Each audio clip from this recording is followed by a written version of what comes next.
Welcome to my channel. Without further ado, let's jump right into it. You ever get that feeling like you shouldn't do something, but you go ahead and do it anyway? That's how I ended up in my buddy's basement that night. He'd been talking for weeks about weird noises down there, and he finally convinced me to check it out with him. I should have said no, should have stayed on the couch. But no, there I was, flashlight in hand, heading down into the dark.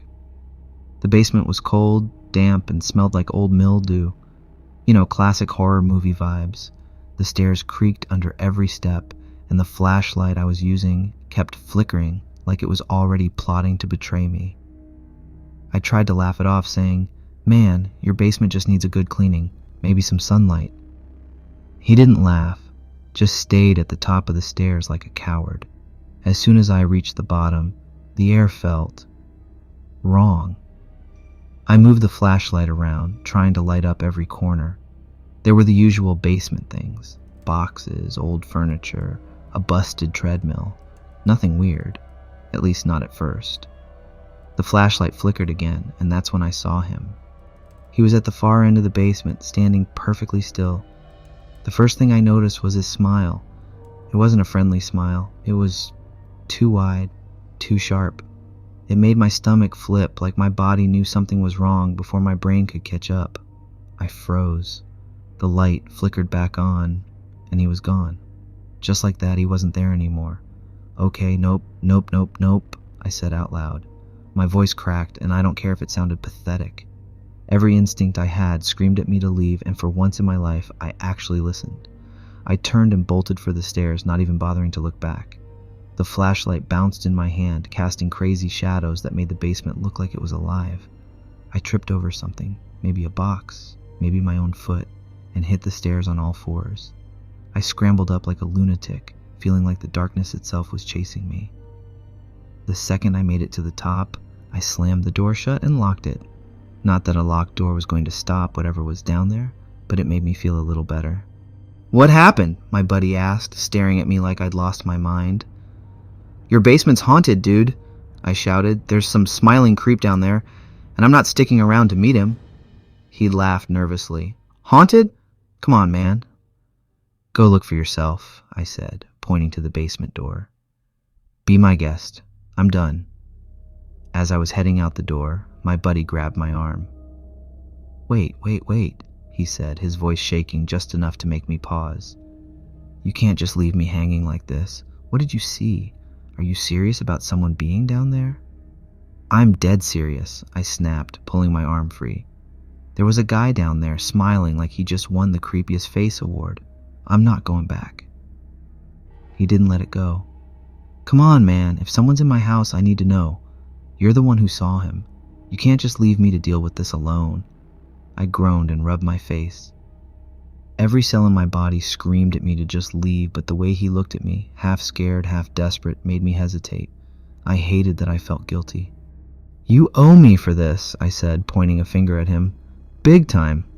"Whatever you want, just come with me," he said, grabbing a flashlight off the counter. His grip on it was so tight his knuckles turned white. We stood at the basement door for a minute, neither of us wanting to open it. "You go first," he said. "Are you kidding me? It's your house." He didn't argue, just gave me this look that said he wasn't going to budge. So, like an idiot, I sighed, opened the door, and started back down. The stairs creaked louder this time, like they were protesting every step I took. My buddy followed right behind me, so close I could feel his breath on the back of my neck. The basement was exactly the same. Cold, damp, and way too quiet. I shined my flashlight around, half expecting to see that smiling guy standing there again. "See anything?" my buddy whispered. "No," I said, my voice tight. "But that doesn't mean he's not here." We moved deeper into the basement, and my flashlight started flickering again. I hated that thing. It felt like it was playing games with me, cutting out at the worst possible moments. And then, just like before, it happened. In one brief flash of light, there he was. This time, he wasn't standing at the far end of the basement. He was closer, too close, maybe 10 feet away, just standing there, grinning in a very creepy way.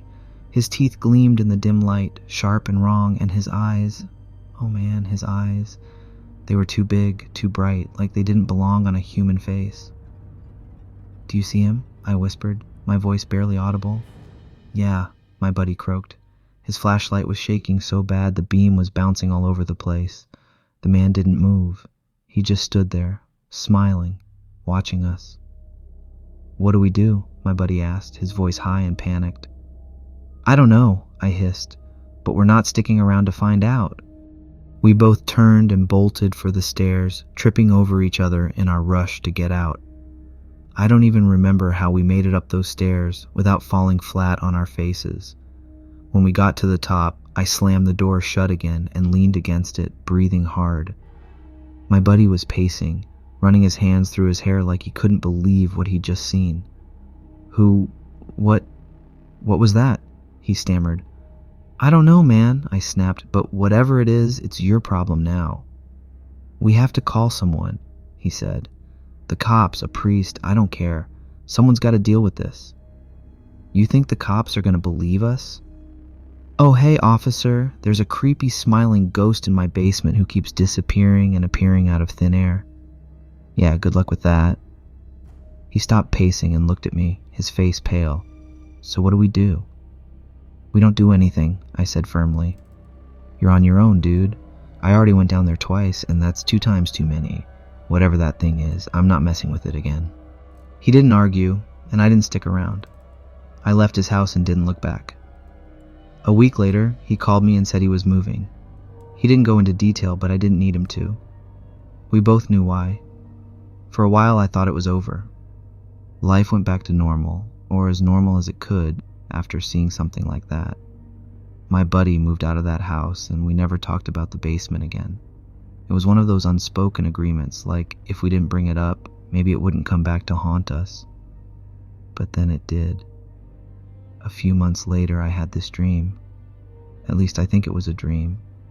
Do you ever have one of those where everything feels too real, like you're actually there? That's what this was. In the dream, I was back in the basement, same cold air, same flickering flashlight in my hand. The weird part? I wasn't scared. In fact, I was laughing. Not a normal, nervous laugh, but this uncontrollable, wild cackle that didn't even sound like me. I tried to stop, but I couldn't. It just kept coming out of me, loud and echoing off the walls. The kind of laugh that hurts your throat, you know? And the worst part? I didn't know why I was laughing. There was nothing funny about being back in that cursed basement, but it was like something inside me found it hilarious. Then the flashlight flickered, and just like before, I saw him. The smiling man was back, standing in the same spot as the first time I saw him. But this time, he wasn't just standing there. He was laughing too. His laugh wasn't like mine though. It was slow, drawn out, and so deep it felt like it was shaking the ground. His mouth stretched wider and wider with each laugh until it looked like his jaw was going to snap in half. And here's the thing. As much as I wanted to stop laughing, I couldn't. It felt like he was pulling the sound out of me, like he was in control of it. I tried to move, to run, but my legs wouldn't work. I was stuck there, laughing like an idiot, while this thing just stood there, grinning and laughing back at me. Then he started walking toward me. The closer he got, the harder I laughed. My chest felt like it was going to burst, and my throat was raw. Tears were streaming down my face, and I couldn't breathe. It was like the laughing was killing me. He stopped just a few feet away, his face so close I could see every little detail. His skin wasn't normal. It was too smooth, like it was made of wax. His eyes were pitch black, and his smile, it was even worse up close. "You came back," he said, his voice low and echoing. "I knew you would." I tried to scream, but all that came out was more laughter. He tilted his head like he was amused and reached out a hand. His fingers were too long, his nails too sharp. I could feel them coming toward my face, and I thought, this is it. This is how it ends. And then I woke up. I shot up in bed, gasping for air, my chest heaving like I'd just run a marathon. My throat was sore. I didn't sleep the rest of the night. I just sat there in the dark, staring at the bedroom door like he was going to walk through it at any second. After that dream, everything went back to normal. I thought I was going to really see him in the flesh after that nightmare, but for some reason, nothing happened at all. Not that I'm complaining, of course. Thank you for listening to this video. I'll see you in the next one.